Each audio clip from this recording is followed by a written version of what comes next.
empezar ya con la conferencia de hoy. Tenemos con nosotros a César Azcárate. Bueno, César Azcárate es profesor de la escuela desde hace de toda la vida, prácticamente desde que terminó la carrera. Y bueno, lo tenemos destacado en Madrid. Y por tanto tenemos, vamos, en fin, esta cosa que ocurre, ¿no? Esta especie de fracción de la escuela como en dos partes, la de Pamplona y la de Madrid, en el fondo se encuentran poco a menudo. De hecho, pensaba justo a raíz de la oportunidad de que César viniera a contarnos alguna cosa de lo que hace en el terreno profesional, pues que es un poco pérdida para nosotros el no tener la presencia continua todos los viernes del mundo del proyecto fin de carrera, del mundo del máster habilitante de arquitectura, con la actividad docente del grupo de fin de carrera y además la presencia de los profesores arquitectos ilustres. Bueno, Luis Tena está muchos años allí yendo a Madrid también. Es una pena el no tener esta presencia continua de todos estos colegas, profesores, amigos en la escuela, también por cuanto, digamos, enfatiza un poco, ¿no? Pues la preocupación, el interés por la arquitectura de calidad, digamos, toda aquella que es representada por la materia docente de proyectos, digamos, en la escuela.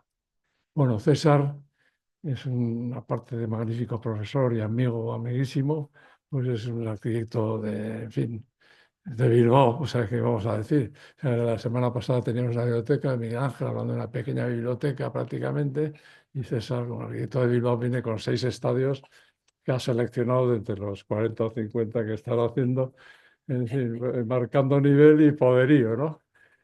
Entonces, bueno, pues yo les...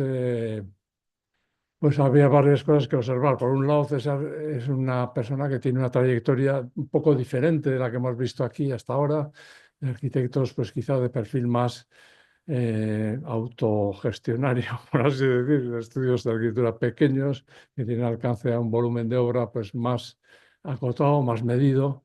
Pues él trabaja en una ingeniería, que ahora ya es más que una ingeniería, es una oficina de arquitectura e ingeniería llamada IDOM, radicada en Bilbao y que trabaja por todo el mundo según veremos. No solo eso, sino que después de unos años de trabajo en la oficina y de adquirir pues ya pues relevancia dentro de la estructura y pues, espacios de responsabilidad, pues casi con él, según creo que me contó, pues la oficina también pues, llegó a un momento en que dividió, digamos, su actividad por temas de trabajo. Entonces él está ahora mismo dedicado a estadios de fútbol, nada más y nada menos, ¿no? Es decir, que es como otra escala como absolutamente increíble, ¿no? Hombre, yo creo que es muy interesante conocer cómo funciona este mundo, cómo en este mundo todavía hay espacio para la arquitectura de calidad, para la arquitectura propositiva, para la arquitectura de ambición, de nivel, ¿no? Porque ejerce maravillosamente y ejemplarmente César, con un mérito que creo que hay que reconocer, porque las ingenierías y estas grandes oficinas son mundos, pues, en fin, donde a veces rigen otros criterios empresariales que, en fin, que desde luego valoran la calidad en la medida en que da rendimientos, pero a veces esta cosa pues no está tan fácil, no es fácil, tan fácil de asociar o de ver por parte de todos. Y bueno, tiene mucho mérito conseguir mantener una línea de trabajo pues digna, no solo digna, sino excelente y brillante en una estructura tan poderosa y tan potente, que da acceso a obras de nivel y de un volumen pues enorme por todo el mundo, pero al mismo tiempo impone también una disciplina de trabajo pues muy fuerte que tiene que ver con plazos, con costes, con, en fin, con estructuras, equipos, con todo tipo de cosas que pues, sería alucinante solo imaginar y que César conoce muy bien, ¿no? Entonces también es un tema que en este momento, bueno, entonces por tanto me parece que está bien para ver como contrapunto de otras conferencias, otras visiones de la ejercicio profesional de arquitectura, a las que estamos más acostumbrados, quizá también para descubrir cómo también en este mundo de las grandes firmas hay espacio, desde luego hay espacio de trabajo, hay espacio para el empleo y hay oportunidades para la buena arquitectura, desde luego, ¿no? Y oportunidades también de reubicación, pues con el paso del tiempo hasta adquirir un estatus y una proyección, incluso para nuevas líneas de trabajo, pues gente que ha trabajado en firmas y luego se establece por su cuenta, establece su propia firma, en fin, hay un mundo a descubrir para el ejercicio profesional de la arquitectura, que creo que es muy bueno para conocer para los alumnos, si quieren de manera incipiente, para tenerlo en cuenta como un ámbito de opciones pues, muy abierto a posibilidades de empleo futuras, teniendo en cuenta que además por H por B parece ser que, por lo menos, venimos mucho tiempo diciéndolo, que seguramente la profesión pues es llevada en fin, por la vida, digamos, a un trabajo más en estructuras grandes, de grandes firmas, de colaboración más colaborativas, con ingenierías, etcétera, ¿no? O sea, hay oportunidades para la arquitectura y bueno, y además la arquitectura está descubriendo oportunidades para la arquitectura en estos temas, que también es una feliz coincidencia.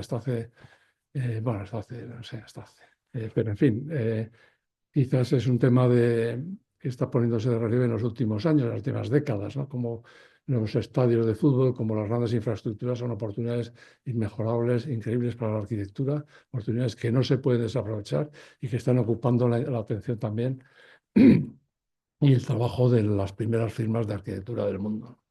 Bueno, pues sin más, expreso a César mi admiración de siempre.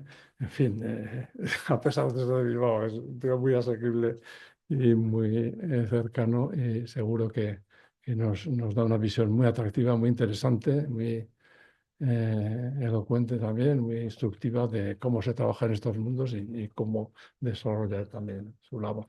Muchísimas gracias, César. Gracias.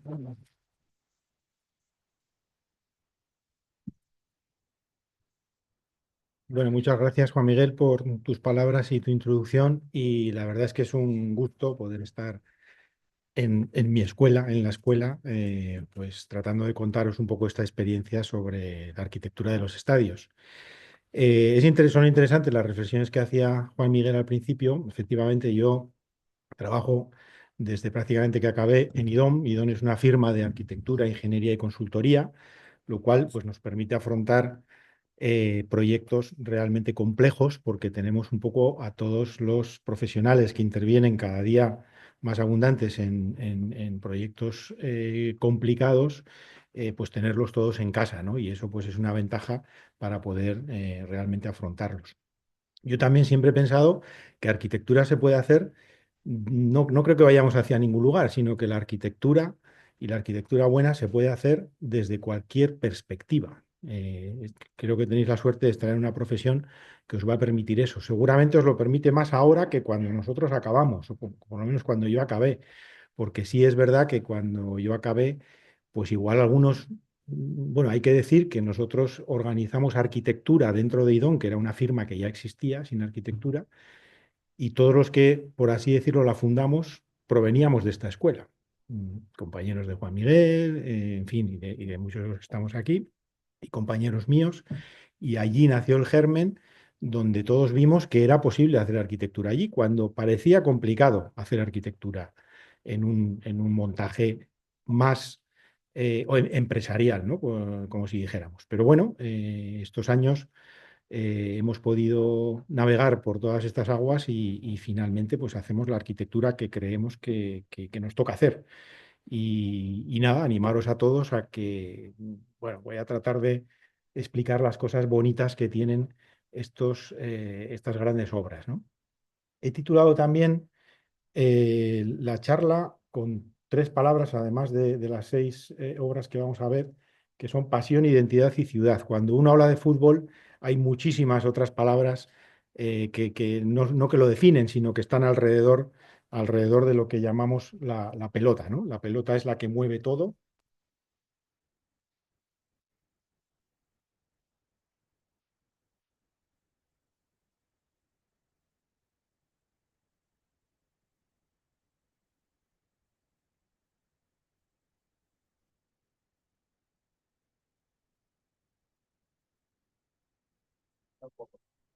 Me ha querido, ahora, me quería Mariano cortar la palabra ya. Bueno, decía que vamos a centrarnos, o voy a tratar de centrarnos en tres conceptos importantes a la hora de diseñar y de construir estadios de fútbol, ¿no? Uno es lo que tiene que ver con la pasión. La pasión hay que tenerla en cuenta a la hora de diseñar estos edificios, porque son los edificios probablemente de las ciudades que albergan más personas dentro de ellos, ¿no? Que albergan además personas con todo tipo de ánimos, contentos, enfadados, quieren ir rápido, quieren salir, se quieren quedar, quieren celebrar. Todo eso hay que tenerlo en cuenta desde el punto de vista de la técnica, pero no solo de la técnica, para meter y sacar a las personas, que es complicado en un edificio de estas características, sino desde el punto de vista de lo que ellos esperan cuando van a su desahogo del fin de semana o cuando van a apoyar a su equipo, ¿no? Entonces, hay que tener pasión cuando se diseñan los estadios de fútbol. Otro tema es la identidad. La identidad tiene que ver también con lo que esperan estos aficionados que van allí a su segunda casa, que es la de su equipo de fútbol y de la que luego hablaremos algo más, eh, lo que implica el dar identidad a estas arquitecturas. Y por último, la ciudad. Esta fotografía que está de fondo es el Estadio de la Romareda, uno de los que vamos a ver hoy, pero cuando su construcción en el año 1957. Fijaros cómo era ese estadio de fútbol. No había ciudad. Hoy vais allí, los que sois de Zaragoza lo conocéis, está rodeado de la propia ciudad. Es decir, los estadios de fútbol antes, en el siglo pasado, no hace tanto, se diseñaban de una manera porque normalmente estaban alejados de los centros de las ciudades y se diseñaban de una determinada manera. Hoy se han introducido en el crecimiento de la ciudad y por lo tanto no podemos pensar en las mismas claves a la hora de diseñarlos. Eso es otra de las cuestiones que me gustaría que fueran saliendo a lo largo de la charla. Y luego hay otros conceptos que a nosotros nos interesan mucho desde el punto de vista de la arquitectura deportiva. Siempre ponemos el ejemplo del Allianz Arena de Herzog y de Merón, que es un fantástico estadio, pero que tiene ese carácter de icono aislado, es decir, de objeto, un carácter absolutamente objetual, que después, un fantástico proyecto que ha querido ser repetido a lo largo y ancho de este mundo con ese concepto erróneo del icono aislado, cuando muchos de ellos se están introduciendo en la ciudad. Es verdad que este está a las afueras de Múnich, está en un lugar donde no hay ciudad, pero sigue siendo un objeto.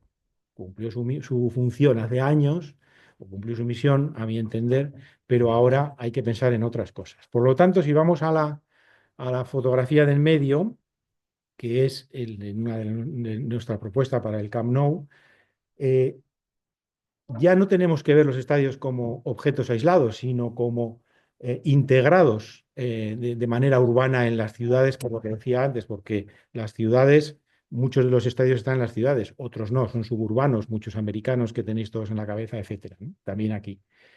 Y por último, siempre nosotros estamos en la búsqueda de nuevas soluciones, es decir, de nuevos modelos de estadios a los que se van sumando muchas capas, no solo la pasión, la identidad y la ciudad, sino otras muchas que, bueno, estamos día a día por descubrir.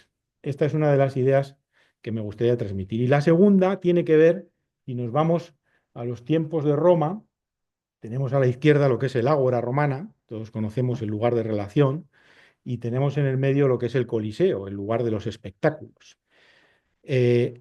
Pero hasta el día de hoy hemos llevado estos dos conceptos, la relación y el espectáculo, de manera disociada.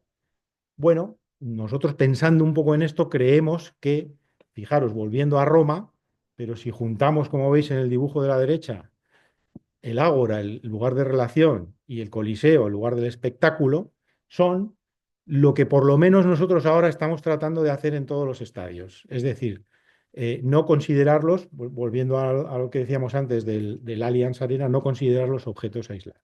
Bien, con todo esto, como preámbulo, vamos a dar un recorrido por estos estadios. El primero es Amamés, fue el que a nosotros nos catapultó de alguna manera a seguir investigando en esta tipología de edificio, de arquitectura, insertado en la ciudad. Entonces, para explicar Samamés, siempre hay que explicarlo desde lo que es el concepto de la ciudad de Bilbao. Siempre todos lo hemos conocido como una ciudad industrial, una ciudad que a finales del siglo XVIII tenía este aspecto gris, fea, horrorosa, contaminada, ¿no? Durante el siglo XX, a principios del siglo XX, todavía lo seguía teniendo y lo que hacía era que ambas márgenes de la ría, que servían como el canal de el tráfico industrial y el tráfico de mercancías, lo que hacían era desunir las dos márgenes. Todavía en el siglo XX, ya más o menos a mitad del siglo XX, Aprecia en esta foto claramente cómo esa actividad industrial taponaba la relación de la ciudad con la ría. Otro de los conceptos que hay que tener en cuenta a la hora de diseñar un estadio como San Mamés para nosotros, que bueno, también no lo he dicho, pero bueno, como decía Juan Miguel, soy de Bilbao, soy del Atleti y la verdad es que fue un orgullo poder acceder a el diseño del estadio de tu equipo y de tu ciudad, ¿no? Bueno, entonces el Atleti pues es un equipo fundado, el Athletic Club, fundado en 1898, con una larguísima tradición, con muchísima historia, con una historia también que tiene que ver con la unión entre los propios jugadores, la propia plantilla y los seguidores de la ciudad, porque como sabéis, solo juega con jugadores de la geografía cercana, del País Vasco, y eso hace que antiguamente eran todos, más o menos todos los equipos jugaban así, pero hoy en día te hace que la competición sea dificilísima, por eso hay una unión tan grande entre lo que es el equipo y lo que es la ciudad, ¿no? Y cómo la ciudad, esta fue la final de Copa del ochenta y tantos, que es decir, hace más de 40 años, cómo la gente se vuelca, perdón, de liga, cómo la gente se vuelca, toda la ciudad se vuelca con el club de esa manera, ¿no? Por suerte, el año pasado ganamos la Copa del Rey, que hacía 40 años que no teníamos ningún título, y se vuelve a repetir la historia, es decir, el club, el equipo, su estadio, mueven y vamos a decir que agitan toda la ciudad, ¿no?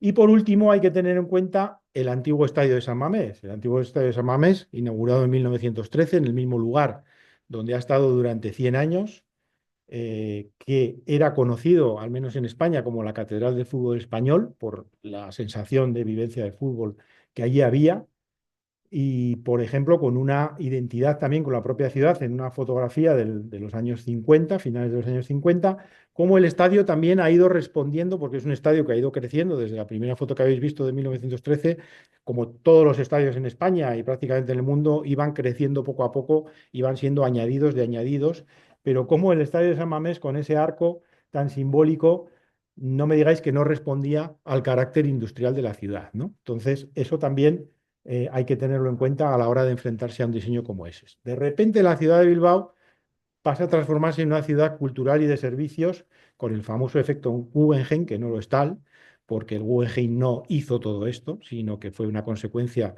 de toda la transformación urbana, que es mucho más compleja y que no me voy a detener ahora en ella, de toda la ciudad, pero es el icono que todos tenemos ahí. Como esa parte de la ciudad donde veis el estadio antiguo, el San Mamés antiguo está aquí, y la feria de muestras y cómo se va desmantelando ya a partir de los años 80 con la crisis industrial, la ciudad se va transformando y va transformando toda ese área hasta que se convierte prácticamente en lo que tenemos aquí, es decir, la ciudad deja de dar la espalda a la ría para integrarse con el eje fantástico de la ría, ¿no? Una ría revitalizada, descontaminada, con todas las actividades portuarias llevadas al borde del mar, etcétera, etcétera, ¿no? Bien, con todos estos datos son los que teníamos en la cabeza, en la coctelera, para poder armar el proyecto del nuevo estadio. Justo unos años antes que nosotros empezáramos con el proyecto, hubo algunos intentos por parte de Foster y de Calatrava y algunos más de construir el estadio, como veis, en el parque de Abandoibarra, es decir, en la nueva zona que os he enseñado antes que se revitalizaba. Intentos fallidos porque el estadio se movía y porque probablemente no era el lugar adecuado. Pero es verdad que en el lugar donde estaba el antiguo San Mamés no había espacio para construir, no había espacio para construir otro San Mamés aquí encima, ¿no? Y esto se pudo llevar a cabo cuando se trasladó la antigua feria de muestras a esos terrenos situados en Baracaldo, el Bilbao Exhibition Center. Bien, estos eran los terrenos que quedaban liberados cuando la feria de muestras se trasladó y como vemos en estas imágenes, fijaros el tapón que ocasionaban el propio estadio y la propia feria de muestras, el tapón de la ciudad hacia la ría, ¿no? Cómo taponaban el avance de la ciudad hacia la ría. Como veis, eso era un bloqueo y no había en relación de la ciudad con la ría en ese punto, ¿no?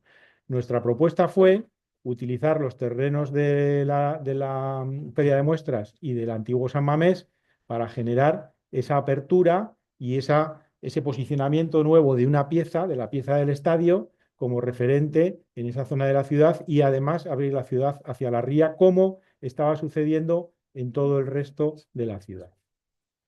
Entonces, esta era una oportunidad en la que el estadio realmente pasaba a formar parte de todas las piezas icónicas que estaban reconfigurando la nueva ciudad de Bilbao. Y para hablar ya propiamente de lo que es el estadio, una vez entendido ese contexto urbano, que es fundamental, que siempre tenéis que tenerlo en cuenta en todos los proyectos que hagáis, urbano, no urbano, lo que sea, pero tenéis que ir siempre más allá del papel donde pensáis que está vuestro proyecto. Hay que salirse a los contextos culturales, como habéis visto, a los contextos sociales, a los contextos físicos, urbanos, etcétera. Pero los estadios a mí siempre me gusta definirlos o explicarlos con la sección. La sección define cualquier edificio de una manera definitoria, ¿no? Pero en los estadios mucho más todavía. Y en la sección es donde prácticamente se cuenta todo San Mamés, ¿no? Es una sección de 2 graderíos principales con un graderío intermedio, con una decisión muy meditada y muy importante que es hundir el primer graderío, es decir, hundir el terreno de juego desde el nivel de la calle para que los espectadores tengan un acceso cómodo a la grada baja y tengan el siguiente acceso a la grada alta. Y como ya hace pues 10, 15 años cuando estábamos haciendo este proyecto, empezaban los conceptos que no existían en España de hospitality, es decir, de esas localidades más premium y más de una categoría en la que tienes más servicios que el público general y que todavía no sé, casi ni se oía hablar de ellos aquí. Y introdujimos una grada intermedia en 360 grados a todo el estadio que introducía esos lugares para el hospital. Y esto además, ¿qué nos permitía? Nos permitía generar un bulevar del que vamos a oír hablar a lo largo de la charla en más ocasiones, porque nos parece una pieza de relación en los estadios muy importante. Un bulevar que permite que el público en el descanso, antes del partido o después, esté aquí tomando su Coca-Cola o su agua o su sándwich y tenga una visión desde el propio bulevar del terreno de juego y además lo tenga accesible y pueda estar relacionado. Mientras que en el graderío superior lo que generábamos era 2 pisos que, como no podían mirar al terreno de juego, lo que hacen es mirar a la ciudad y relacionarse con la ciudad. Mientras que la parte de hospitality se queda en medio de las 2 partes del público general. Y volviendo a tener en cuenta ese contexto del Bilbao industrial, pues a mí particularmente me parecen fascinantes las piezas de las grúas de construcción de barcos. Esta es la única que queda en el centro de la ciudad de Bilbao, que es la grúa Carola, que está cerca del estadio y queda como memoria histórica de la industria en Bilbao. Y nosotros, a la hora de empezar a pensar el estadio, no solo ya en sección, sino en esa cubierta, pues nos fijamos o nos inspiramos un poco en esa tradición de las grúas, ¿no? De las grúas, generando esta cubierta en la que todas y cada una de las piezas lo que hacen es apuntar al centro del terreno de juego. ¿Para qué? Para que la arquitectura sea como un espectador más y esté focalizando toda la presencia y toda la geometría hacia el centro del campo. Es algo que no se percibe o que no se percibe conscientemente si realmente no eres un arquitecto o eres un ingeniero y vas mirando las cosas como hacemos los arquitectos y los ingenieros, pero el público general percibe algo que no sabe qué es y cuando se lo cuentas dice, es verdad, todas las cerchas están mirando al terreno de juego y eso ayuda a que probablemente la animación sea mejor, ¿no? Eso lo que consigue es esta fantástica estructura que apoya al graderío, que también está todo muy cercano al terreno de juego. Y después hay otros temas también importantes que dimos muchas vueltas. Además de hundir el terreno, como ya dijimos, que quedaría por aquí abajo, nos importaba mucho la escala de la pieza. Suelen ser las piezas más grandes por tamaño de las ciudades y siempre preocupa cómo se van a relacionar con su entorno, por su escala, ¿no? Por su escala pues muy grande, ¿no? Entonces, utilizamos un poco esta táctica de dividir lo que es la fachada en separarla en varios niveles, dándole esa escala un poquito más humana, creando esa silueta que va creciendo hacia arriba y tratando de relacionarla con la escala humana, ¿no? Creando al final, remetiendo lo que es las cerchas de la cubierta hacia adentro para que todavía la visión del ciudadano desde acá sea incluso menor y llegando a tener un poco este aspecto bueno, de una escala mucho más adecuada a la propia de la ciudad, ¿no? Y el otro elemento era definir un único elemento que se repite unas 2.500 veces, si no recuerdo mal, que le llamábamos vela en el argot del proyecto, porque era un marco, era un bastidor metálico un revestimiento interior de EDFE, de ese plástico translúcido que tiene unas cualidades y unas características muy interesantes, y lo que hacíamos era torsionarlo para permitir la apertura del interior hacia el exterior, ¿no? Para generar esta fachada que en el movimiento que tú vas haciendo cuando vas rodeando el estadio, aparece como una fachada dinámica, que parece que se está moviendo, cuando en realidad está todo solucionado con exactamente la misma pieza, ¿no? Y cómo además esa pieza nos permitía crear esos efectos de transparencia con el interior, como decíamos, en la que también nos decían, bueno, pero ¿cómo va a ser blanca la fachada? Que no estamos haciendo el estadio del Real Madrid, estamos haciendo el estadio del Atleti. Y claro, teníamos que convencerles que el rojo ya saldría en ciertos momentos del día, porque salía del interior con la iluminación, y tratar esa identidad de la que hablábamos al principio, porque tiene que tener una identidad rojiblanca, pero una identidad rojiblanca no malentendida o inmediata, sino una identidad rojiblanca traducida a la arquitectura, que es lo que tratamos de hacer, ¿no? Entonces ahí aparecen un poco todas estas cuestiones. Y además, esas velas, por el carácter de la materialidad translúcida del EDFE, lo que decidimos fue iluminarlas y el estadio pues, se puede iluminar de cualquier manera. Y bueno, a veces ponen cosas que no nos gustan, pero otras veces pues el estadio la verdad es que queda muy chulo con ese efecto rojo, ese efecto blanco, casi casi parece como un faro que se asoma a la ría, ¿no? Y hablamos de la identidad. La identidad es eh, contentar a todos los usuarios que perciban que están en su estadio, que están en su San Mamés, pero que lo perciban con la arquitectura.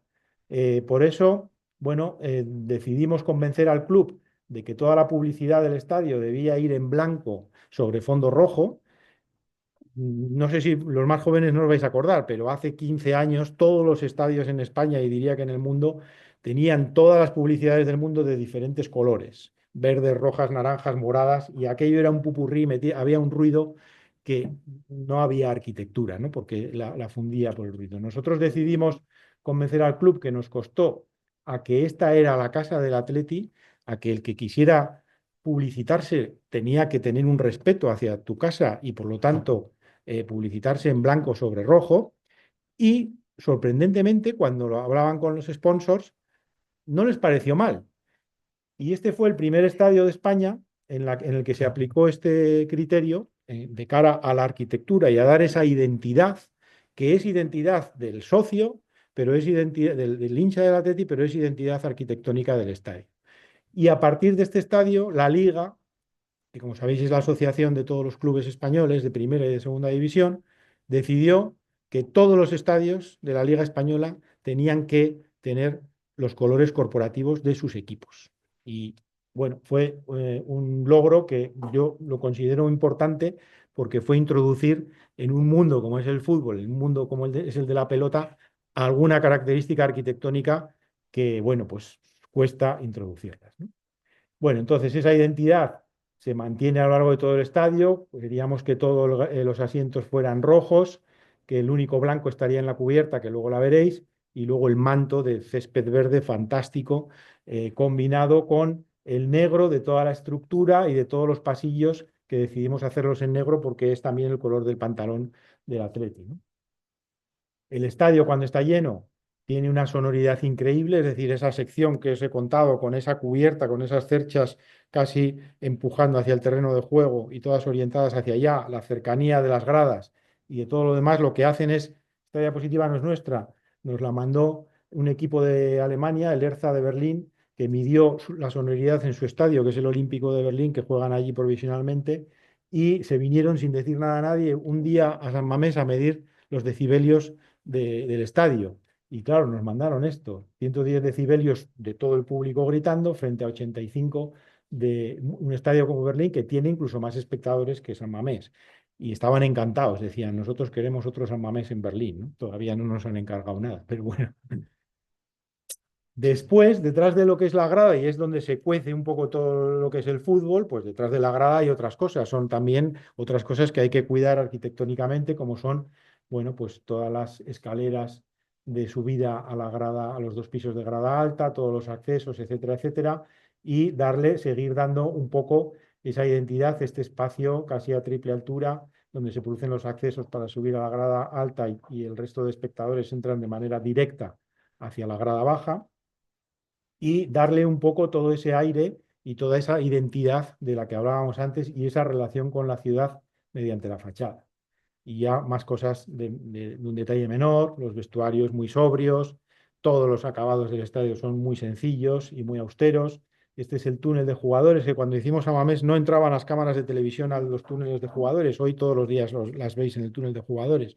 Nosotros pensamos, quizá algún día entren. Entonces vamos a cuidar ese espacio algo más de lo normal. Vamos a hacer que sea identificativo del Atleti, ¿no? Simplemente con todo rojo y el escudo del club al final, ¿no? Por aquí salen los jugadores del equipo visitante y por aquí los jugadores del equipo local y por el medio el árbitro. Pues a partir de aquí también empezaron las cámaras de televisión a entrar en los túneles de jugadores. Sala de prensa, palcos de hospitality. Y otro tema importante que fue cómo pudimos construir esto. Esta es la parcela que os decía que quedaba libre, que dejó la feria de muestras libre, y nosotros teníamos que construir un estadio que no cabía. Entonces decidimos proponerle al club hacerlo en dos fases, es decir, porque ellos no querían perder jugar fuera de San Mamés. Entonces dijimos, bueno, podemos ir haciendo una U durante prácticamente 2 años, que nos costó esta obra, mientras el equipo sigue jugando aquí. Eso tenía este aspecto en la ciudad. Ellos seguían jugando aquí mientras nosotros íbamos haciendo la primera U. Llegó un momento en el que estábamos de esta manera. Ya veis que el estadio cómo se empieza a asomar a la ría, lo que contábamos antes. Y había una fase crítica que era en el verano del 2013, donde había que derribar el antiguo San Mamés, la catedral, ¿no? Un momento trágico en la ciudad, el derribo de la catedral, donde dijimos, teníamos las maletas preparadas, por si acaso había que irse de la ciudad, y había que extender el terreno de juego y unas gradas por aquí provisionales para que pudieran albergar a los 36.000 socios que tenía el club antes. Esto ya es junio de ese verano del 2013. En septiembre había que estar jugando aquí partidos. Imaginaros cómo dormíamos esos días de junio y de julio, ¿no? Con la obra en esta situación, ¿no? Y finalmente llegamos a generar este estadio con forma de U, que tenía su gracia porque veías la ciudad al fondo, con una lona, y metimos a los 36.000 socios en esta U para luego, bueno, esa era la forma en la que ya el estadio asomaba, pero se iba construyendo, y en la última fase, ya jugando el Atleti aquí, como habéis visto, pues continuábamos con esa obra hasta completar el edificio, ¿no? Bueno, este fue un tema técnico muy importante, muy definitorio, muy definitivo en el tema para este estadio.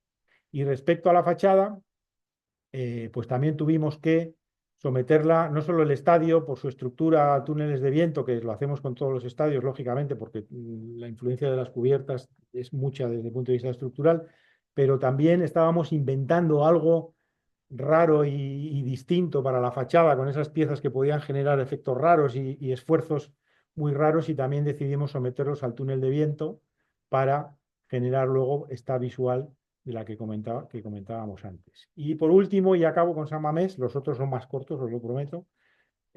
Tuvimos que hacer después de un año una extensión de la cubierta porque el club nos pidió que quería que los espectadores, como pasa en todos los estadios, de las filas más bajas, en Bilbao, como llueve más de lo habitual, pues se mojan y querían darles mayor confort. Entonces, bueno, no fue un problema nada fácil, pero con nuestros ingenieros lo que vimos es cómo hacer esta extensión de cubierta, que si fijaros a los 50 y pico metros ya de voladizo que tenemos aquí, estamos añadiendo 20 y pico metros más en las esquinas, unos 15 en los laterales, y no era un problema fácil. Entonces, como veis, la estructura de las cerchas de las que os he hablado antes es una estructura sólida de perfiles de acero potentes y poderosos, mientras que la extensión de cubierta es una estructura de cables ligera, porque realmente la estructura inicial no estaba preparada para soportar esta extensión de cubierta, que nadie había pensado en ella. Bueno, entonces trabajamos un poco este detalle de una estructura de cables que se suele llamar en rueda de bicicleta, porque trabajan como una rueda de bicicleta que todos conocéis, que se tenía que adosar a la estructura existente, que tuvimos que hacer algún pequeño refuerzo. La verdad es que luego consideramos todo el conjunto de la estructura, tanto las cerchas principales como la estructura de cable, que es como si estuvieran trabajando todas ellas como una rueda de bicicleta. Eso nos ayudó bastante, pero hubo que hacer algún refuerzo y conseguimos finalmente extender esta cubierta con una estructura, como veis, muchísimo más ligera, como se ve aquí, con un anillo de compresión que era el que estaba atado a la estructura existente y un anillo de tracción con cables que es el que conforma el anillo interior. Quedando un poco este aspecto, lógicamente continuamos con todas las líneas que venían de la estructura inicial a la estructura nueva y finalmente pues el aspecto es de una cubierta que todavía mucha gente dice que ha quedado mejor que la original. Entonces, bueno, pues eso quiere decir que ese problema que nos surgió a posteriori lo solventamos con cierto éxito.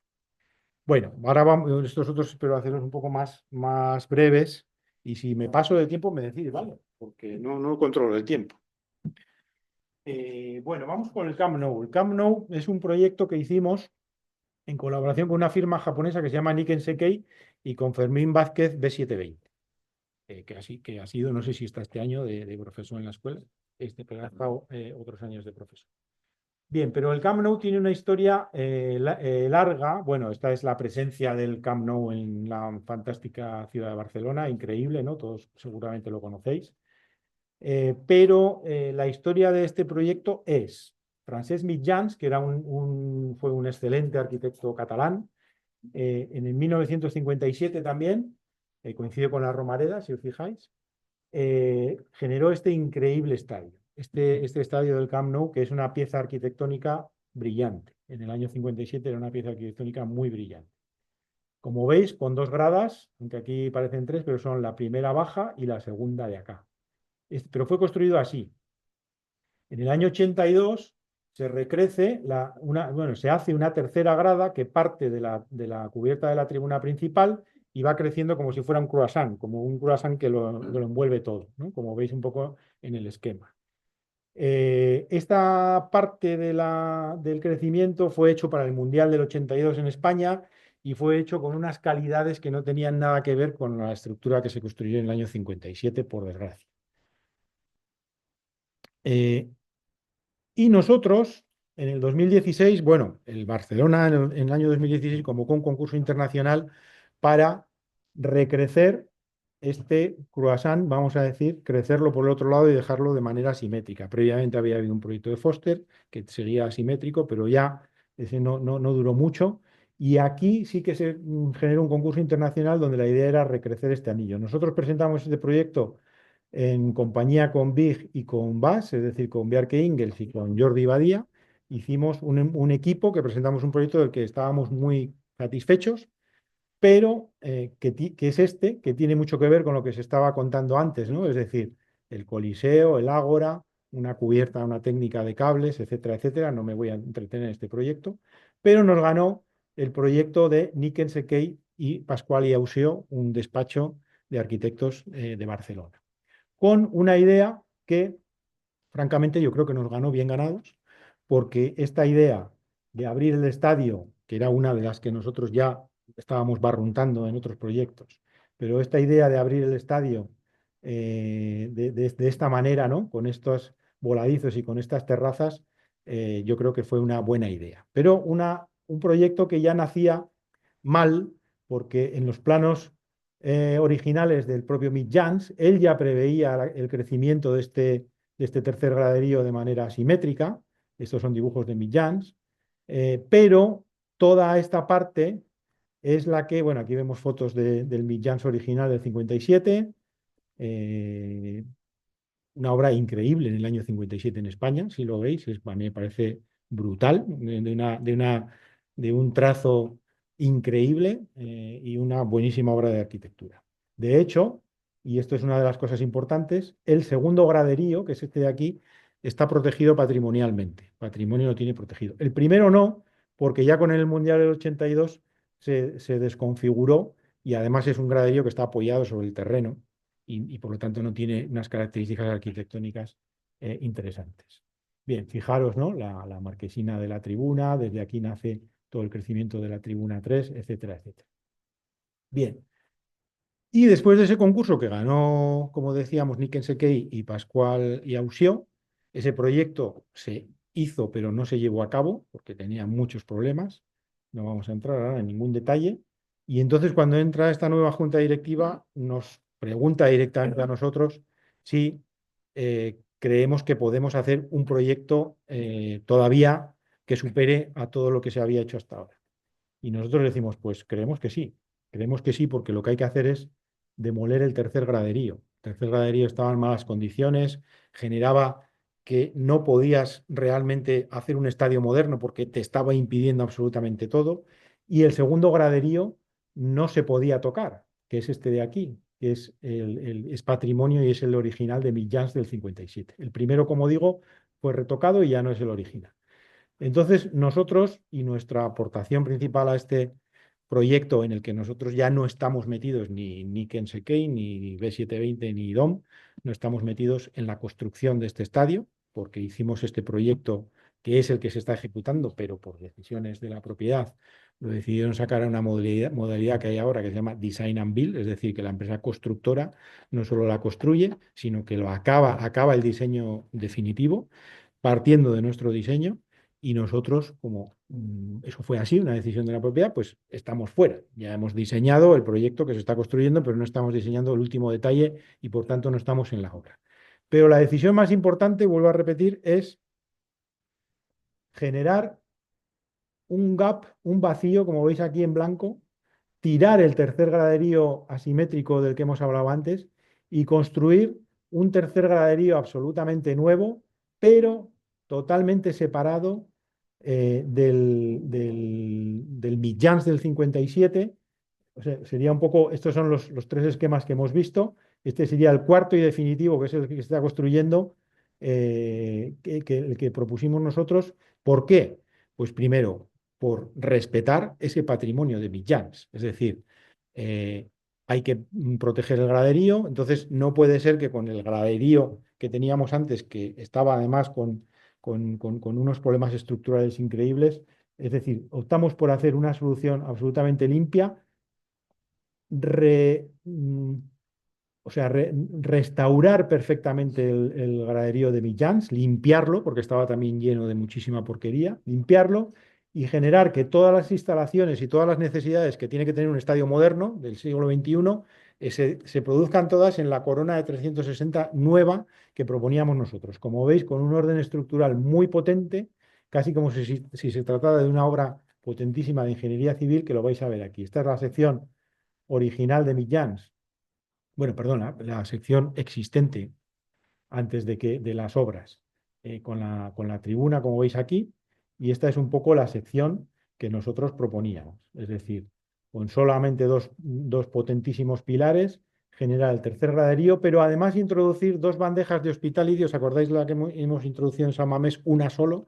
El Camp Nou tiene el doble de espectadores que San Mamés, va a tener 105.000, y nosotros lo que hicimos fue generar dos coronas 360 grados de hospitality situadas aquí, porque incluso el proyecto anterior la situaba aquí en un lugar que no era para nada preeminente, y decidimos situarlas aquí. Y este es básicamente el concepto que se está construyendo de una obra muy potente para luego además cubrirlo, no cubrir el césped como el Bernabéu, pero solo cubrir las gradas con una estructura también de cables. Y, perdón, y mantener lo que a nosotros nos pareció bien, que es la idea original de Niken Sekei y de Pascual y Ausió, que en un momento determinado decidieron retirarse, separarse de Niken Sekei. Cuando nosotros entramos, lo dijimos desde el primer momento, la idea de estadio abierto, de estadio mediterráneo, de estadio que se relaciona con la ciudad, que es en lo que veníamos trabajando, nos parece fantástica. Lo que vamos a hacer es remodelar la forma de estos grandes voladizos, pero seguimos manteniendo la idea de Niken Sekei y por eso lo incorporamos también al equipo, para mantener esa idea. Es decir, que en resumen tenemos Vinyans del 57 absolutamente respetado, como veréis luego, la nueva intervención que resuelve todos los problemas funcionales y de equipamientos de hospitality, etcétera, etcétera, y la idea de estadio mediterráneo abierto que provenía de otro equipo con el que luego nos asociamos. Estaba un poco ya el cóctel terminado, ¿no? Y esta es un poco la transformación que no solo se detiene en el estadio, sino que lo que hicimos también fue un plan de reordenar y abrir, como veis, este es un estadio ya de carácter abierto, como luego vais a ver, de relación con la ciudad. Un estadio de una mucha mayor importancia que no solo la huella a la que se ciñe la huella física del estadio, sino que todo, la idea es que todo esto sea transitable todos los días del año. Cuando hay partido, hay unos ciertos lugares que se pueden cerrar para establecer los controles pertinentes para el control de las personas. Pero la idea es que cuando no haya partido, todo esto se regala a la ciudad. Ese es otro de los aspectos que es clave en este proyecto. No solo es el interior, sino también es el exterior. Aquí se ve un poco todo esto, ¿no? Es decir, toda esa corona nueva que nosotros que construimos, está absolutamente abierta y permeable al ciudadano, ¿no? Y por aquí van apareciendo los controles. Estos son fotos más o menos del estado a día de hoy que vamos localizando por las redes, pero ya se ve cómo este es el primer orden, esa apertura, y al fondo Millans, siempre presente y siempre recordado, ¿no? En la sección general del estadio, que la veis aquí, se aprecia claramente la superintervención y los aspectos importantes son el nuevo atrio, es decir, esa distancia de respeto entre Millans y la nueva construcción. Esto era Millans antes. Bueno, aquí están los contrapesos de la marquesina que volaba, que lógicamente al desmontar la marquesina hubo que derribarla, pero nuestra idea es crear este espacio viendo claramente los socios del Barça, cuando entren a su estadio, van a ver su memoria histórica, van a ver Millans y van a ver claramente el nuevo estadio, ¿no? Eso es un poco la idea principal. Y esto es una foto, como digo, localizada por las redes de ese espacio que ya se está construyendo, ¿no? Es decir, lo importante de nuestro proyecto ahí está. Las circulaciones se simplifican muchísimo, los que suben a esta gradería y a la zona VIP y los que bajan al graderío bajo y a la zona del graderío protegido. Limpiamos absolutamente todo esto que estaba lleno de muchísimas cosas, lo limpiamos absolutamente y se potencia y se limpia todo este voladizo increíble de veintitantos metros de la grada segunda sobre la primera de Millans, que es una locura, es una cosa, no me extraña que sea patrimonio porque es brutal. Y en la tribuna principal conseguimos un espacio de comunicaciones donde está el propio museo del club que lo situamos aquí, zonas de hospitality específicas, una entrada bajando hacia este nivel principal, por aquí están los jugadores, etcétera, etcétera, con la tienda y la zona de dos volúmenes que habéis visto antes que están también como recibiendo la entrada principal al proyecto. Y esta es una visión de, por ejemplo, esa zona del museo en la que el propio estadio ya es la primera pieza de exhibición del museo. Desde el propio museo vamos a ver a Millans. Esa es otra de las ideas potentes, ¿no? Y los anillos de hospitality, que os decía que están aquí, donde la idea es un espacio que no existe en ningún estadio, ni en Europa seguro, y en el mundo no creo que haya muchos. Es decir, perdón, una zona de hospitality con estos lugares de un poco de asientos privilegiados que tienen su asiento aquí y están viendo el estadio y tienen una terraza a una altura ya elevada hacia la ciudad de Barcelona, que es increíble, porque Barcelona es increíble cuando coges un poco de altura. Entonces, este es un regalo al proyecto que creemos que es muy importante. Esa es un poco la visión desde el interior del anillo.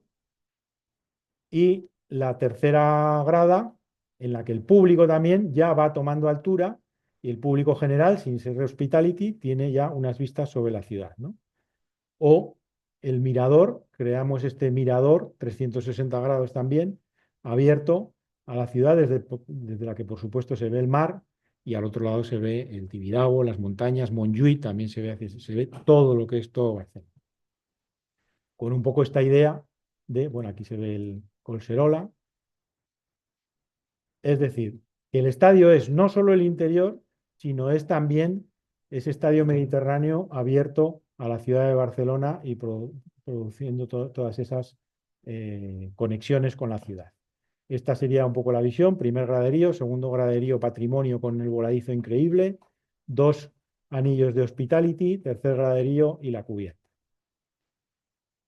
Y la fachada como elemento importante, con esos grandes aleros que rescatamos de la idea de Nick Cave, pero en el proyecto original eran unas lamas de aluminio y nosotros decidimos incorporar la cerámica, como no, en una ciudad como Barcelona, ¿no? Incorporar también el color, esa identidad de la que hablábamos antes, y tratar de hacer un poco esta visión de ese estadio que puntualmente deja ver el blau y el grana, pero cuando miras en Escorzo, lo que se pretende es que las lamas de cerámica estén colocadas de tal manera que cuando las ves en Escorzo tienen el color propio de la cerámica, y cuando las ves solo de frente es cuando tienen el color blau y grana, ¿no? Es decir, integrar esa identidad blaugrana también en la arquitectura, dando este resultado final, que es por el que se accede, las dos piezas que reciben, el acceso a la tribuna principal, el mirador ahí arriba,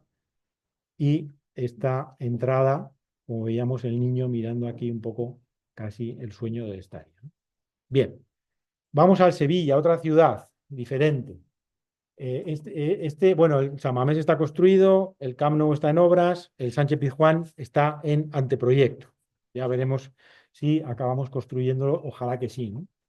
El Sánchez Pizjuán es hacer un estadio nuevo en el mismo sitio donde está el estadio actual, el Sánchez Pizjuán actual. ¿Por qué? Porque se ha quedado obsoleto con el paso del tiempo y ya no responde, ¿no? El Sánchez Pizjuán está en el barrio de Nervión, en Sevilla, al borde tangente a un eje verde que tenemos por acá, dando aquí al sur a una plaza que llamamos la Plaza Sur, que sería esta de aquí, y que hemos creído que es un espacio de oportunidad para la ciudad.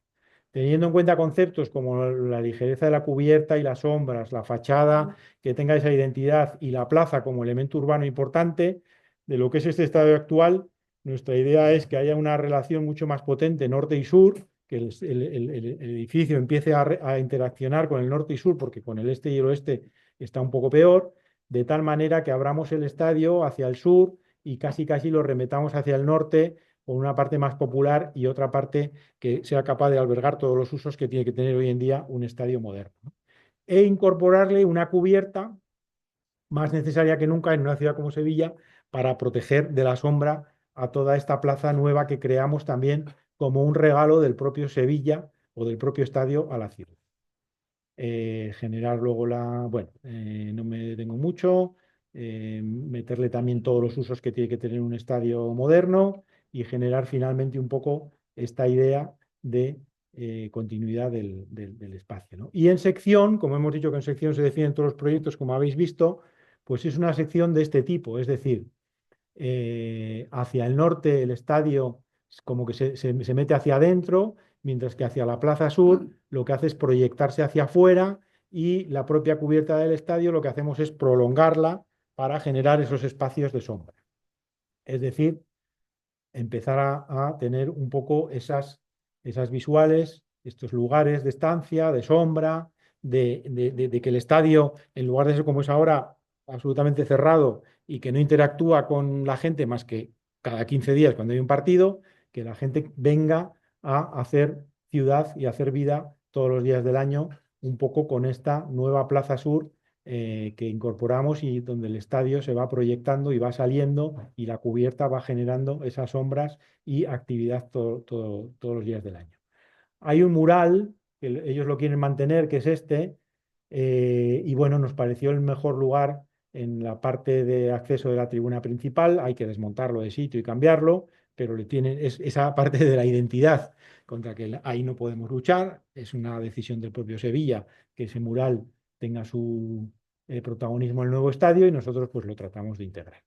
Y esas serían esas terrazas que se van conformando hacia la Plaza Sur, dando unos alzados muy distintos: el alzado del Gol Sur, mucho más abierto, protegido por la sombra, y el alzado del Gol Norte, mucho más cerrado, en este caso, y los alzados este y oeste, que se expresan de esa manera.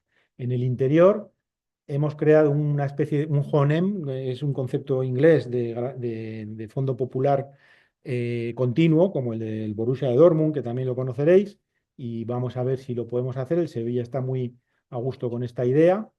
Y el interior va a recordar mucho a lo que es el graderío de Sevilla hoy en día, pues no puede ser de otra manera, porque también está en su propia esencia, ¿no? Y después la incorporación de los espacios de hospitality, en este caso una hospitality más vertical, con todas las plantas mirando hacia el túnel de jugadores y mirando también hacia el estadio. Y esa sería un poco esa visión de esa nueva plaza hacia el sur y la inserción de esta pieza potente, como veis es una cubierta bastante potente, pero justificada en este caso que desborde lo que es el propio estadio para que genere estos espacios en la ciudad más interesantes. Bien, vamos con la Romareda. La Romareda es un edificio en construcción. Lo mismo que en Sevilla, es la construcción de un estadio nuevo justo encima del estadio existente, es decir, estas fotos ya no existen porque este estadio está ya demolido y estamos ahora haciendo obras. Y este es el exterior de un estadio situado en la ciudad. Como habéis visto en la imagen inicial, no había absolutamente nada, solo eran huertas, pero ya se ha consolidado, pero el estadio reaccionaba igual en el año 2024 que en el año 1957. Ese es el problema. La ciudad ha cambiado, el estadio no ha cambiado. Por eso hay que cambiar el estadio y hay que renovar. Bien, aquí hay una cosa muy clara. Zaragoza está en pleno Valle del Ebro. Se nota la mancha verde claramente, ¿no? Que deja el río Ebro. Como veis, Zaragoza cruza esa mancha verde del Valle del Ebro y cruza el Ebro. Y tenemos además no solo el Ebro, sino el Cierzo en esta ciudad. Una cosa muy característica que todos los que vivís o habéis estado en Zaragoza lo conocéis, ¿no? Ese viento fortísimo que es muy característico de la ciudad. Y eso fue un motivo de inspiración para nosotros.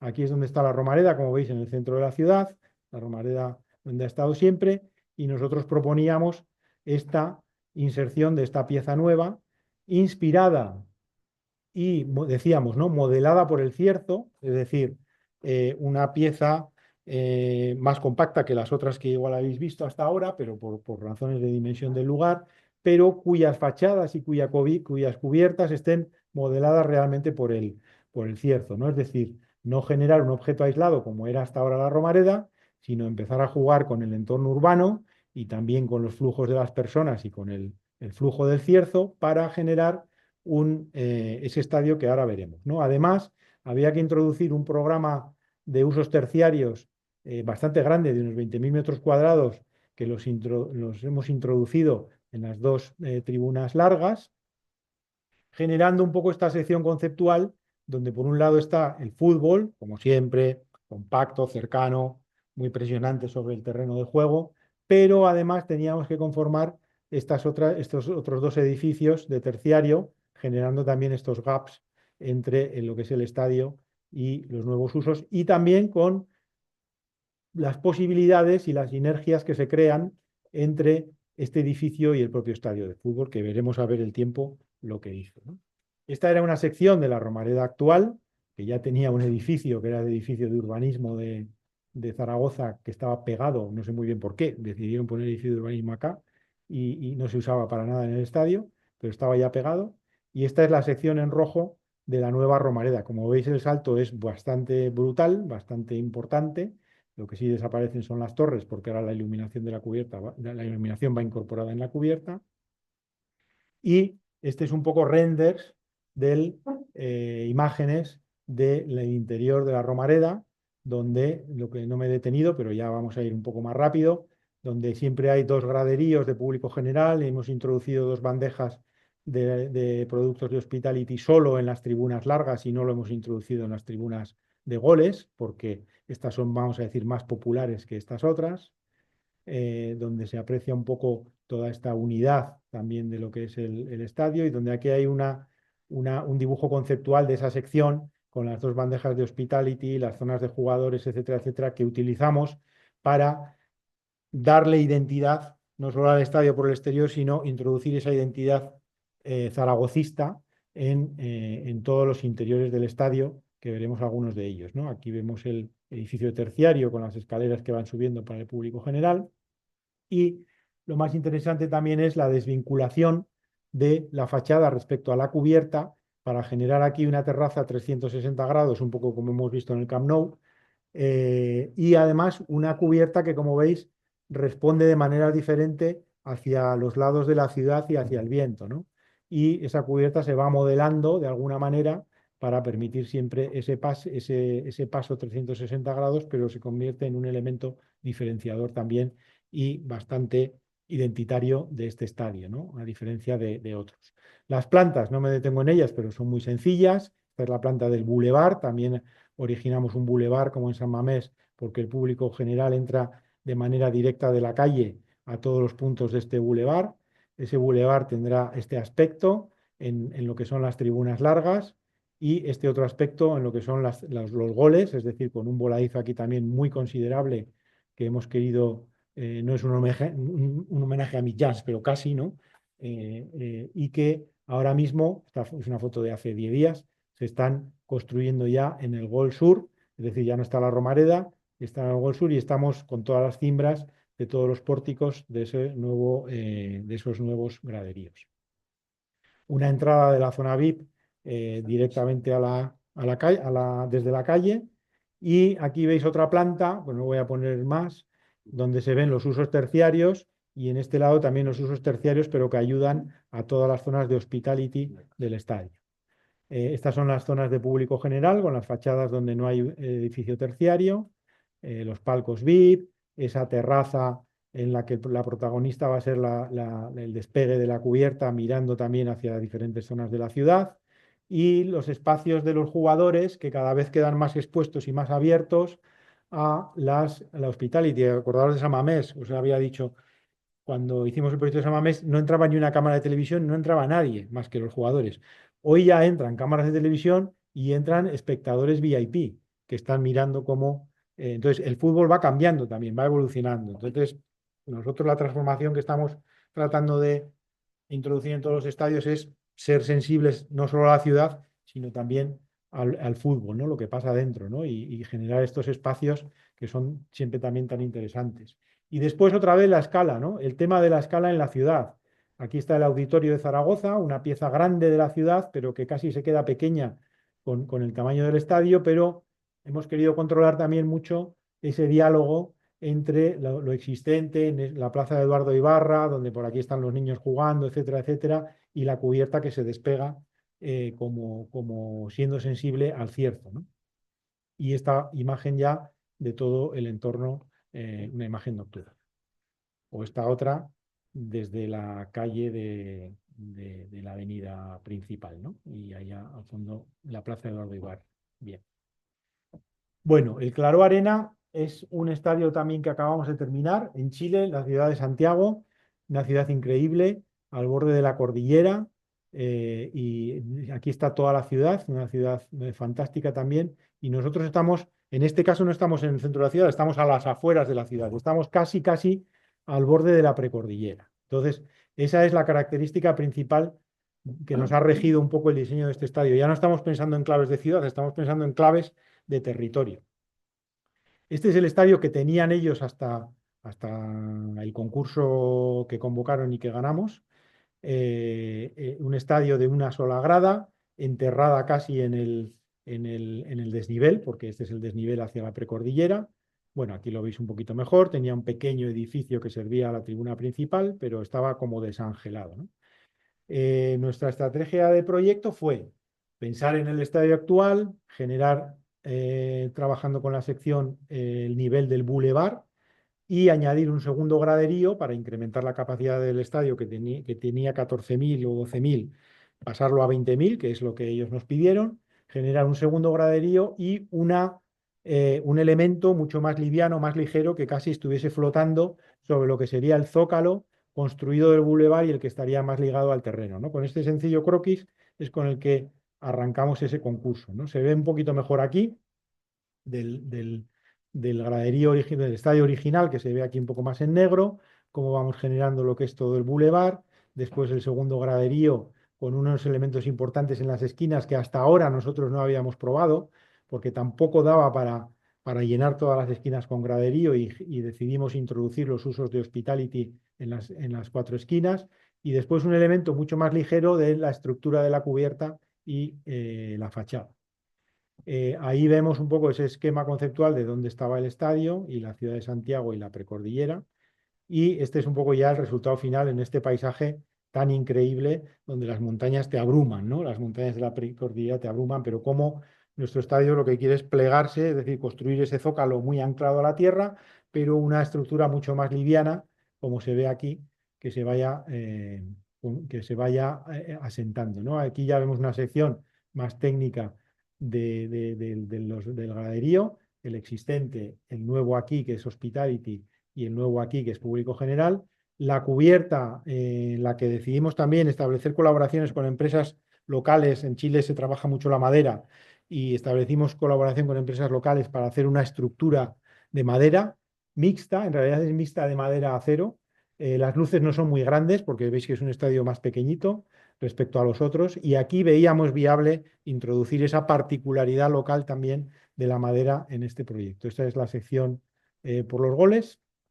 Y estas son las plantas que, como veis, con el tema de las esquinas, pues, generando los accesos principales y también la hospitality en los codos, como veis aquí, también una planta de palcos VIP en la tribuna principal, pero bueno, una planta muy sencilla, y este es el resultado final de ese edificio donde el zócalo es lo que se amarra al terreno, donde por las esquinas se producen los accesos y las hospitalities, y donde la estructura que cubre las gradas junto con la envolvente de la fachada, las dos en madera, acaban de configurar esa ligereza, ¿no? Y esta sería la vista, perdón, la anterior es la vista hacia la precordillera y esta es la vista hacia la ciudad de Santiago, como veis, ¿no? El lugar, como veis, es increíble. Esta es otra visión con la ciudad de Santiago al fondo. Ese gesto, bueno, que lo que queríamos era expresar esa noción casi de ligereza, ¿no? De una pieza muy ligera en lugar de objetual, como decíamos al principio. Esas son las visiones del interior, que la verdad es que son increíbles porque puedes estar viendo la precordillera, bueno, la cordillera de una manera muy, muy interesante.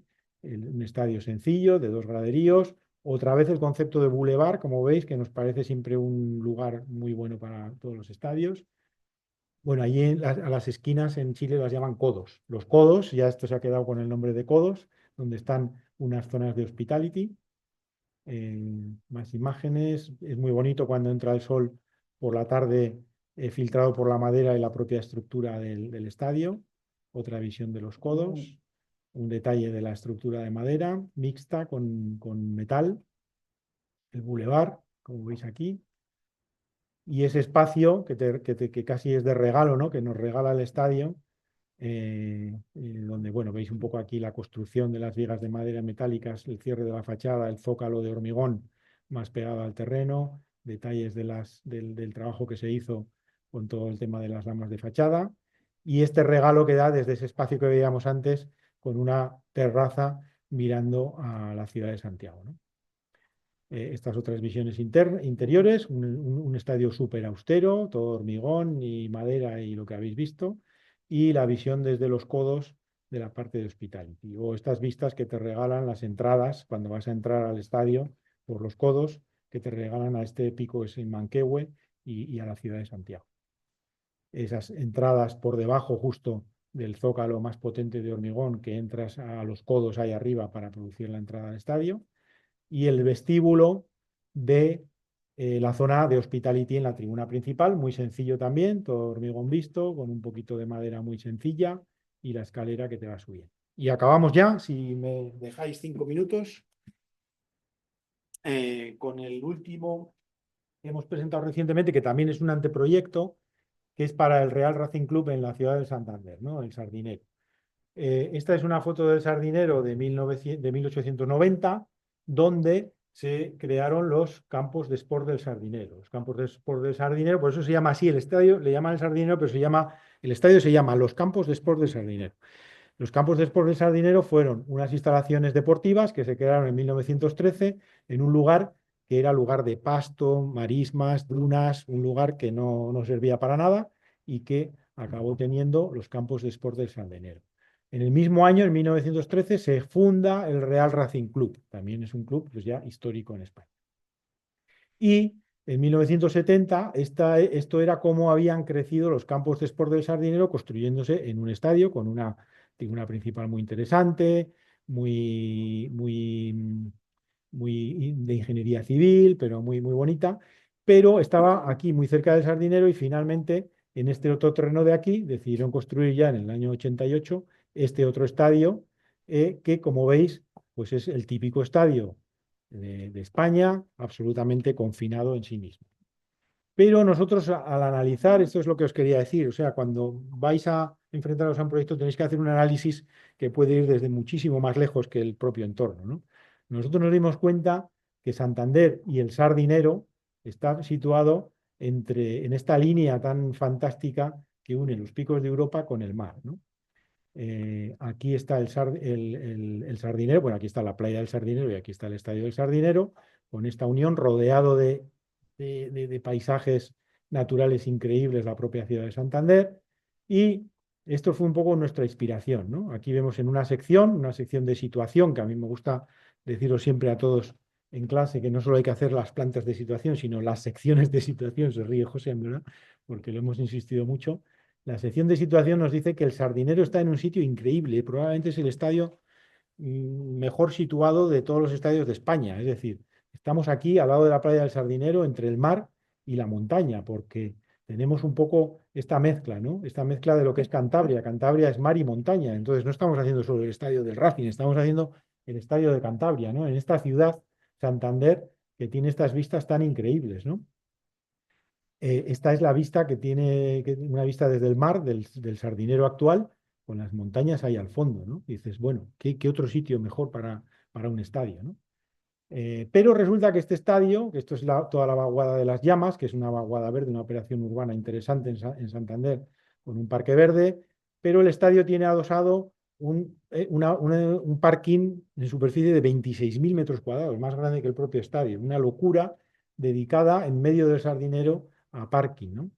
En esta situación ya, ¿no? Para nosotros la intervención es no solo el estadio, sino el parking también, que sería lo que está aquí en rojo, la vaguada de las llamas y la situación tan espectacular, ¿no?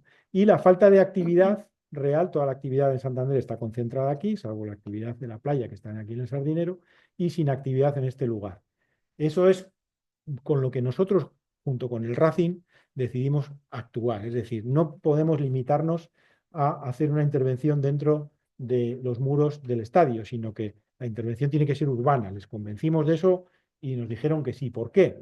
Porque lo que pasa es que ahora mismo, como veíamos también en otros casos que hemos estado charlando hoy, lo que hace el conjunto del estadio con el parking es otra vez hacer de tapón entre el mar y la montaña. Y eso es lo que nos llevó a generar este proyecto.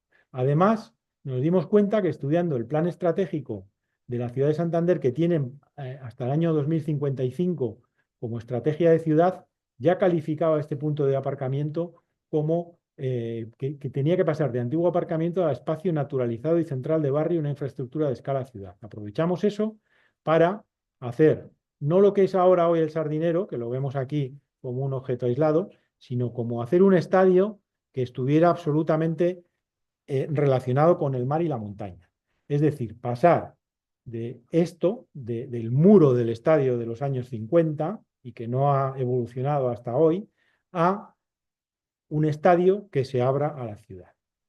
Llegando desde la vaguada de las llamas, lo que tenemos es este esquema conceptual, y lo que tenemos mirando desde el mar, lo que tenemos es este espacio de aparcamiento que hoy en día, pues sí, funciona como aparcamiento los días de playa en verano, pero el resto del año está desangelado.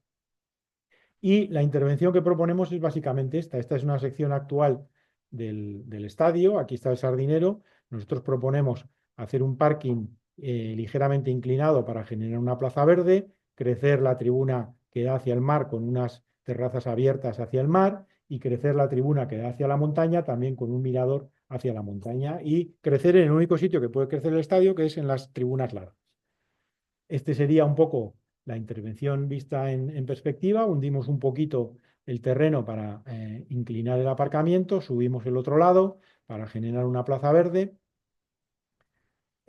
Después generamos los otros usos y esos usos complementarios al estadio, y crecemos también porque hacemos un incremento de aforo en las dos gradas altas, generando esa visión del mar y montaña. Y después en los goles, donde no podemos crecer porque está la ciudad, lo que hacemos es simplemente junto con la cubierta, porque hacemos dos cubiertas nuevas al crecer las dos gradas largas, generamos dos cubiertas nuevas y mantenemos las dos pequeñas existentes del gol, generar este conjunto donde no es solo el estadio, sino que es una intervención realmente urbana, ¿no? Donde es la continuidad de la vaguada de las llamas, son las terrazas que miran al mar y el nuevo estadio, generando un poco esta nueva continuidad o convirtiendo la intervención en esta nueva idea. Esta idea hay que desarrollarla, lógicamente, está incipiente, ¿no? Pero esa es un poco la idea que tenemos con este estadio. Esa sería la visión desde la plaza a un estadio ya totalmente abierto, con diferentes usos, desde comercios, hoteles, cosas propias del club, etcétera, etcétera, lo que sea, con una planta donde lo que se ve es el crecimiento en esta grada, como veis mirando al mar, y el crecimiento en esta otra grada mirando a la montaña y facilitando todas las necesidades que ya tiene que tener un estadio moderno. Esa es la sección de los goles que no crece, y esta es la sección actual y la sección nueva que hemos visto antes, que hace que el estadio crezca. Y finalmente, pues estas son unas imágenes de la nueva fachada desde el Parque de las Llamas, el interior también con una atmósfera de fútbol mucho más potente y más cercana al terreno de juego, con esas terrazas que mirando a lo que sería el mar, o desde el Parque de Mesones mirando a la nueva fachada del estadio, desde la vaguada de las llamas, y también esta imagen un poco desde las llamas hacia el estadio, o esta terraza mirando a las montañas, o esta visión desde el mar. Esta ya la hemos visto. Esta otra es la que os enseñaba antes, donde aquí se pueden producir todo tipo de usos y de relación ciudadana. Y una última visión desde el propio mar, acercándonos al estadio. Y hasta aquí. Muchas gracias.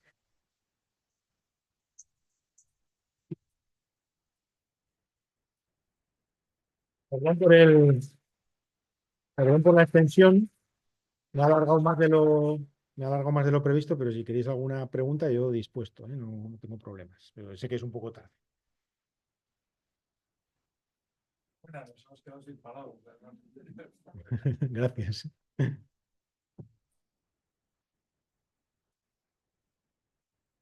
Sí.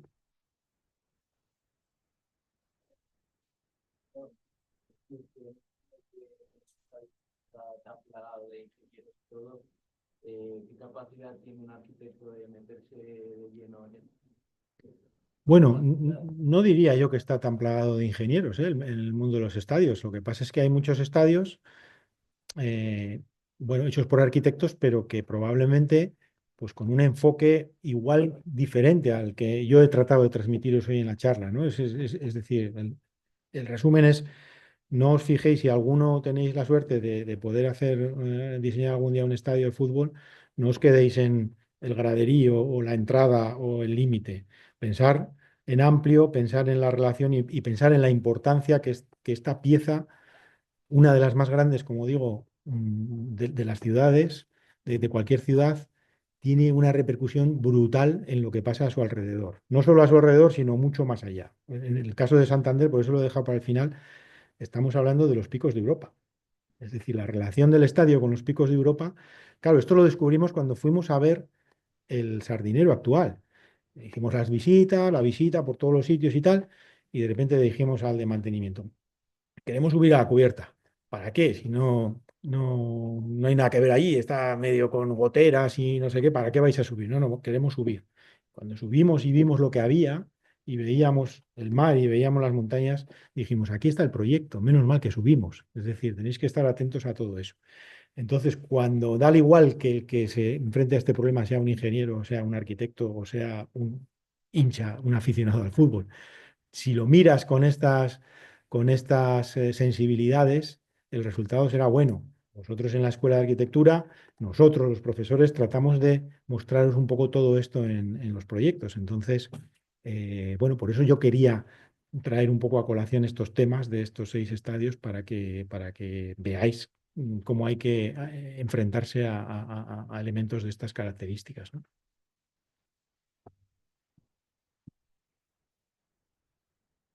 En primer lugar, enhorabuena porque se favorece, si estamos en la arquitectura. También creo que hay que felicitar la capacidad de, yo creo, de renovar casi, decirlo, un género, ¿no? Con la introducción de estos nuevos espacios y esta visión que conecta mucho más con la arquitectura. Yo creo que eso es una opinión, ¿no? Pero tiene que ver mucho con la etapa de renovación que hay ahora en general. Seguramente tiene un papel en eso, ¿no? De estadio de fútbol.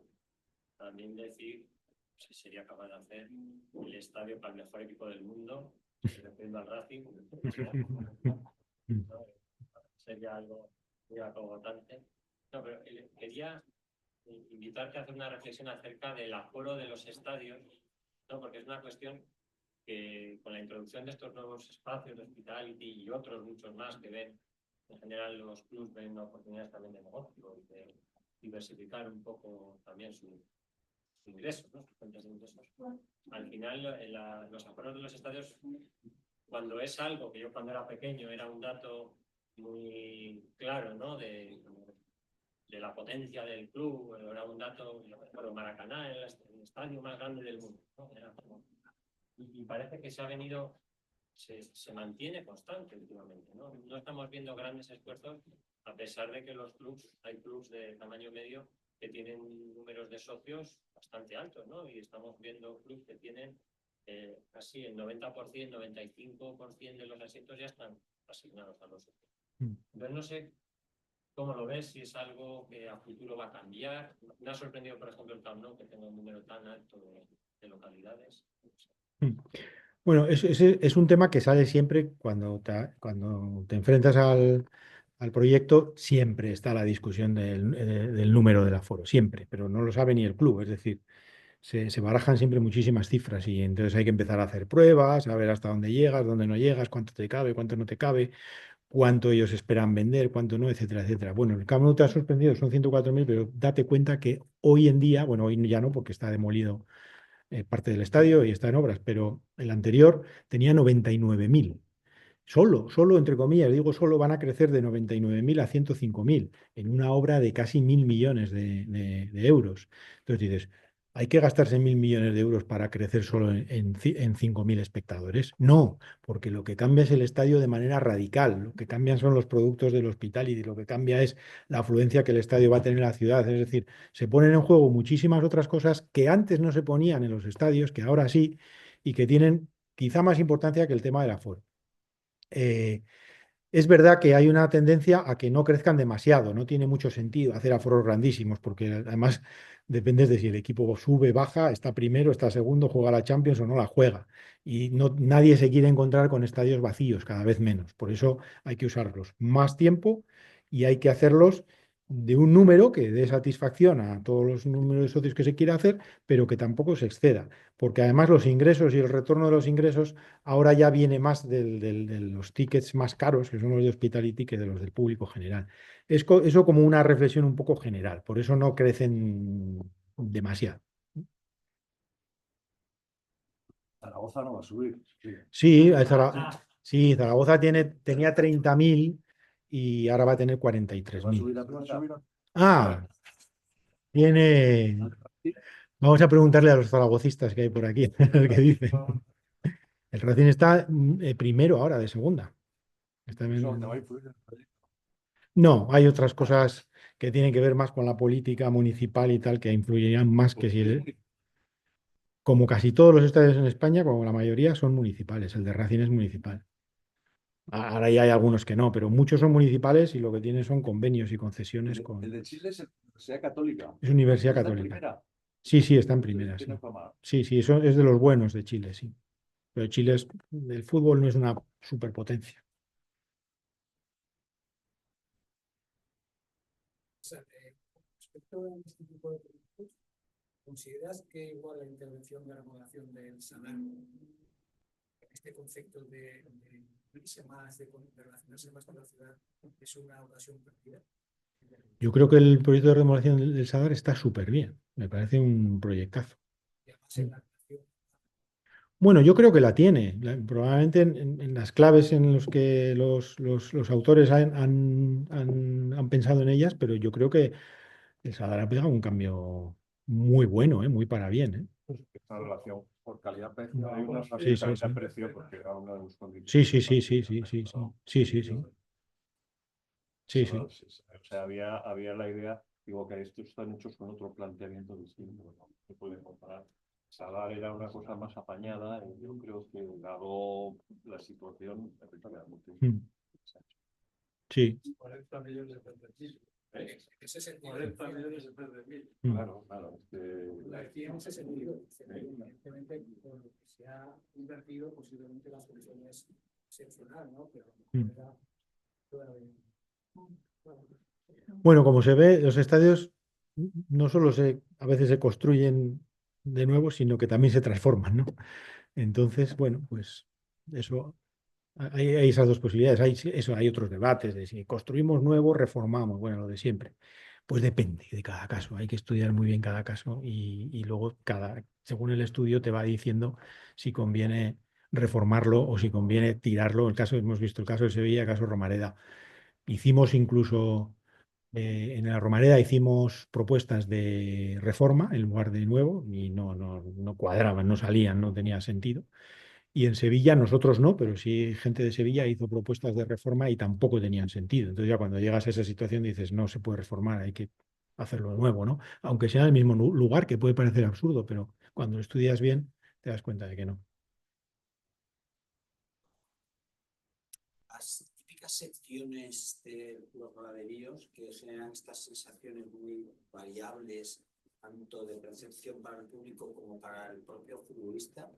De todos estos estadios, ¿cuál es la que crees que tiene ese sentido óptimo que combina la atmósfera interior con las visuales? Yo recuerdo, creo, no sé si es una leyenda, que Chance debió de interpretar algo en su sección del estadio olímpico de hoy, que nunca se inauguró para los Juegos Mediterráneos. No sé si hay algo de alguna leyenda de ese tipo de que pudo encontrar en esa sección alguna referencia. Pero, ¿cuál es la que consideras la sección que está en ese punto óptimo para combinar estas dos cuestiones? Pues hombre, te va a sonar raro que te lo diga, pero es que para mí es San Mamés. Digo raro porque no, pero es verdad, es que por las circunstancias que también de origen del proyecto y por todo lo que vimos en su momento, hemos generado en San Mamés una sección óptima para un estadio de esa capacidad. Esa sección no vale para un estadio del doble, porque tienes que jugar ya con otros parámetros geométricos diferentes, o como el Camp Nou, ¿no? Esa leyenda de Mitjans no me la sé, no te puedo decir. Pero, joder, es que nosotros también, te lo digo lo de San Mamés porque habremos recibido miles de visitas a San Mamés. Todos los que vienen dicen, yo quiero una atmósfera como la de San Mamés. No hay ni uno que no te lo diga. Entonces nosotros empezamos los proyectos y siempre lo comparamos con San Mamés. Decimos, mira, San Mamés es así y el tuyo es así por lo que sea, porque lo está reformando, porque lo está haciendo nuevo. Es como un modelo casi imbatible de tipo de sección. Está mal que lo diga, pero es así.